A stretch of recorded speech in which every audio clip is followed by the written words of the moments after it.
Aynan siz qilayotgan xato tufayli bolangiz qishda 3-4 martalab shamollaydi. Biz o'zbeklarda bitta muammo bor. Uyda issiq ushlash kerak. Issiq va dim havo bu virus va bakteriyalar uchun haqiqiy bayram joyi hisoblanadi. Siz xonani shamollatmasdan viruslarni o'z qo'lingiz bilan kolleksiya qilyapsiz va farzandingizni ular bilan birga yashashga majburlayapsiz. Eng dahshatlisi bu quruq havo. U bolangizni burun shilliq qavatini quritib yuboradi.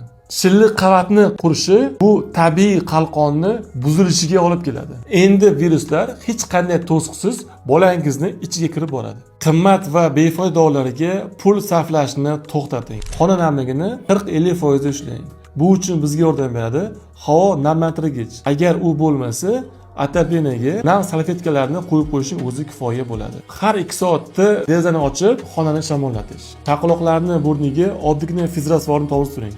Bu eng oddiy va arzon usul hisoblanadi. Biz Fotolampoz jamoasi 13 mingdan oshiq chaqaloqlarni sog'lom rivojlanishiga yordam berganmiz. Farzandingizni qishda sog'lom o'tishini xohlasangiz, bu videoni boshqa onalarga ham yuborib qo'ying.